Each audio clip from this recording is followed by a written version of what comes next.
The third verse of the national anthem goes like this. And where is that band who so vauntingly swore that the havoc of war and the battle's confusion, a home and a country should leave us no more? Their blood has washed out their foul footsteps' pollution.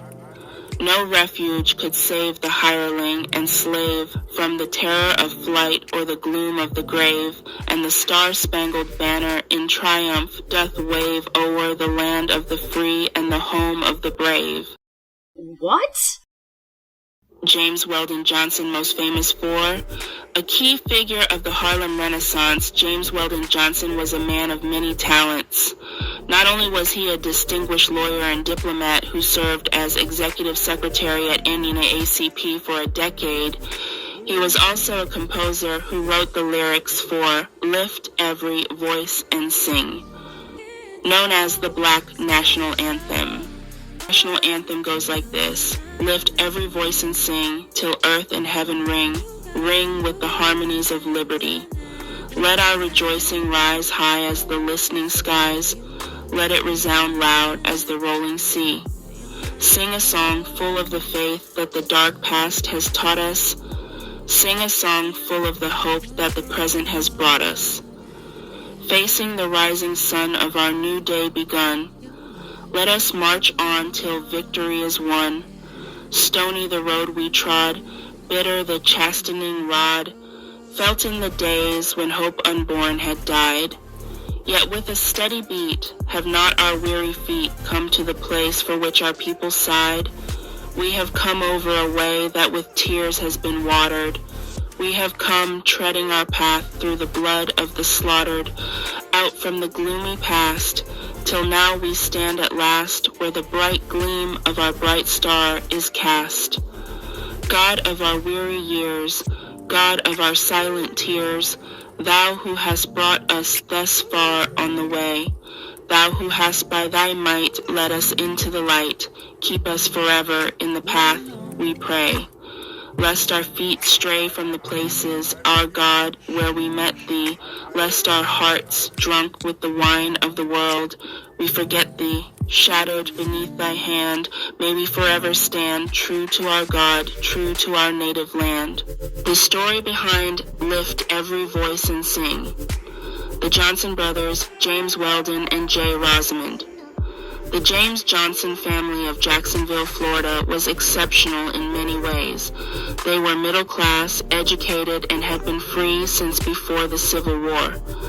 The father was a minister, and the mother, Helen, was Florida's first black female school teacher. It was into this setting that their two remarkably talented and determined sons were born. James Weldon Johnson came into the world first on June 17, 1871. As a child, he studied both piano and guitar and learned how to read and write music. He received his education at the Stanton School and then attended Atlanta University. After James Weldon's graduation from the college, he returned to Florida and became superintendent of the Stanton School. In 1895, as a sideline, he founded and edited the nation's first black daily newspaper, the Daily American. James Weldon then decided to become an attorney. He taught himself law and became the first African American ever to be admitted to the Florida bar. Every Voice and Sing is a truly great work and an impromptu one. In January 1900, James Weldon Johnson, principal of Jacksonville, Florida's segregated Stanton School, was casting about for student assembly ideas to celebrate Lincoln's birthday. Johnson decided to write a poem for the occasion. Then a better idea occurred. Since his composer brother was at hand, why not have a poem with music? Together at the family home in Jacksonville, the Johnsons set to work. James paced the front porch, working out the words, handing each finished stanza to John, who sat inside at the piano. James's first phrase came easily, lift every voice and sing. The rest of the first stanza was harder. Then the floodgates opened. I paced back and forth, repeating the lines over and over to myself, going through all of the agony and ecstasy of creating. I could not keep back the tears. I was experiencing the transports of the poet's ecstasy. Feverish ecstasy was followed by that contentment, that sense of serene joy, which makes artistic creation the most complete of all human experiences. Simultaneously, J. Rosamond was busy creating music every bit as powerful as his brother's poetry, triumphant, noble, uplifting. These elements perfectly joined, the Johnsons mailed the manuscript to their publisher in New York, requesting mimeographed copies for use by their students. Over the following weeks, the brothers taught the Stanton School's chorus their new song. Satisfied, the brothers hurried on to other things. A few months later, their publisher printed the work as the National Negro Hymn. Little more thought was given to it, but the black people who had heard it were touched and spread the song across the South the ancient way, orally. By 1910, Lift Every Voice was generally known around the country. In 1919, the NAACP, of which James Weldon Johnson was a founder, adopted it as the organization's official anthem. Tragically, this truly remarkable life was ended when James Weldon Johnson was killed in an automobile accident in Wiscasset, Maine on June 26, 1938.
It was first publicly performed 123 years ago, February 12, 1900.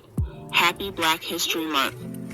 As part of his celebration of Abraham Lincoln's birthday on February 12, 1900, Lift Every Voice and Sing was first publicly performed by 500 school children at the Stanton School in Jacksonville, Florida.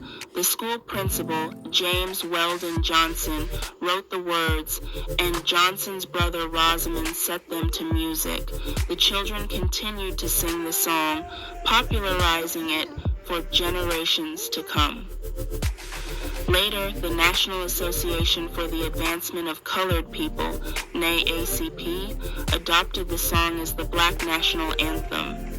In calling for earth and heaven to ring with the harmonies of liberty, the lyrics spoke out subtly against racism and Jim Crow laws, and especially the huge number of lynchings accompanying the rise of the Klan at the turn of the century.